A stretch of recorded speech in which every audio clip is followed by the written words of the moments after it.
बिस्मिल्लाहिर्रहमानिर्रहीम। Causes of endometriosis. ख़वातीन में एंडोमेट्रियोसिस की वजूहात क्या हैं? ये क्या एंडोमेट्रियोसिस की वजह से औरत कंसीव कर सकती है? मुकम्मल मालूमात और इलाज जानने के लिए इस वीडियो को आखिर तक लाजमी देखिएगा। अस्सलाम वालेकुम नाजरीन, उम्मीद करती हूँ आप सब खैरियत से होंगे। आज मैं एक ऐसे टॉपिक पर बात करूँगी जिसकी वजह से शादीशुदा ख़वातीन अक्सर उलझन और परेशानी का शिकार रहती हैं।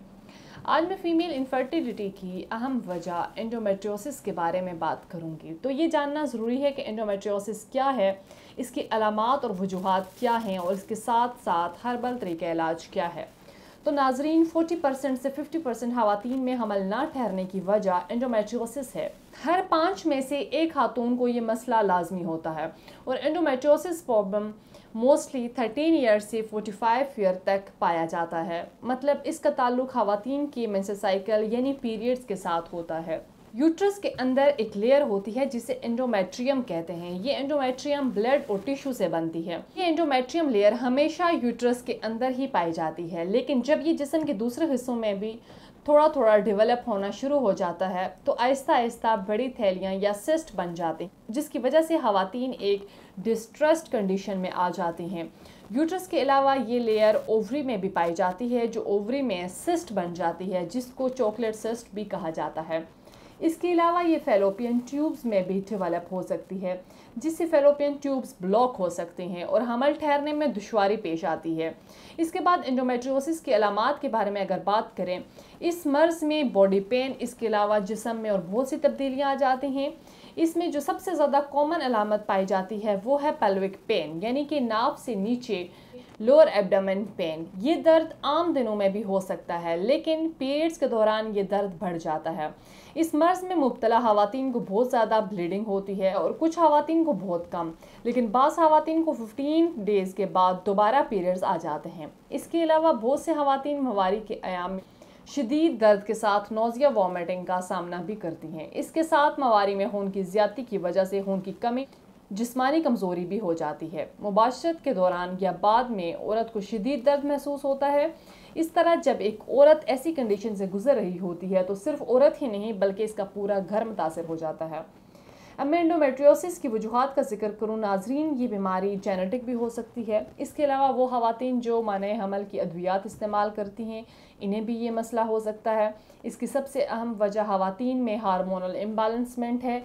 जो ख़वातीन में एस्ट्रोजन हार्मोन ज़्यादा मिकदार में बनते हों, इनको एंडोमेट्रियोसिस का मसला हो सकता है। तो नाजरीन, इसकी अलामात और वजूहात के बाद इस बीमारी का इलाज बताऊं, क्योंकि किसी भी मर्ज़ की तशख़ीस के बाद इलाज के साथ ही इसे ख़त्म किया जा सकता है। मैं ख़ास तौर पर कहूँगी वो ख़वातीन जिनमें बताई गई अलामात में से कोई भी अलामत मौजूद हो तो अपने टेस्ट लाजमी करवाएं और मर्ज़ की तशख़ीस के बाद हर्बल तरीके इलाज इस्तेमाल करें। तमाम मसाइल और इन तमाम वजूहात को मद्देनज़र रखते हुए तासीर दवाखाना इन तासीर herbal pharma private limited registered के शोबे रिसर्च के क्वालिफाइड हुक्मा doctors, lady doctors, pharmacist, scientist ने हकीम डॉक्टर तारिक महमूद तासीर की ज़ेर सरपरस्ती तमाम वजूहात पर गौर व फिक्र के बाद मुख्तलिफ़ किस्म की कीमती जड़ी बूटियों और नायाब मरकबात पर तहकीक और रिसर्च के बाद फ़ीमेल इनफर्टिलिटी और इसकी अहम वजह चॉकलेट सिस्ट और एंडोमेट्रियोसिस के मुकम्मल खात्मे के लिए हर्बल इलाज मुतारफ़ कराया। ये इलाज मुकम्मल तौर पर कुदरती जड़ी बूटियों पर मुश्तमिल है, जिसका किसी किस्म का आपकी बॉडी पे कोई साइड इफ़ेक्ट नहीं है। हमारा हर्बल और बेज़र तरीके इलाज ना सिर्फ एंडोमेट्रियोसिस चॉकलेट सिस्ट को ख़त्म करता है, बल्कि सोज़श रहम से होने वाली तकलीफ से भी निजात दिलाता है।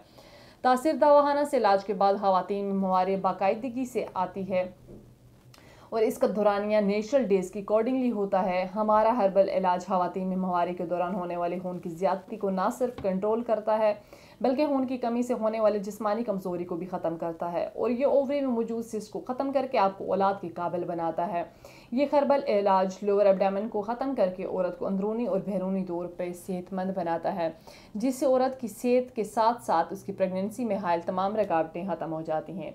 मैं सब ख़वातीन से कहूँगी कि अपने किसी भी मसले के मुतालिक हर्बल यानी कुदरती इलाज आजमाएं, क्योंकि ये वो वाहिद इलाज है जिसका किसी किस्म का आपकी बॉडी पे साइड इफ़ेक्ट नहीं होता। इस इलाज से औरत मुकम्मल सेहतमंद हो जाती है। तो नाजरीन, इलाज के बाद कुछ परहेज़ और एहतियाती तदाबीर के बारे में अगर बात करें, गर्म, चटपटे और तेज़ मसालेदार खानों से परहेज़ करें। ताज़ा सब्जियाँ और फ्रूट लाजमी इस्तेमाल करें। इसके अलावा दूध और दही का इस्तेमाल करें। वर्जिश को अपना मामूल बनाएं, लेकिन हद से ना बढ़ें। हार्मोन्स गैर मतवाजन हो सकते हैं। ख़वातीन को चाहिए कि अपनी हाइजीन का ख़ास ख्याल रखें और ठंडे पानी का इस्तेमाल कम से कम रखें।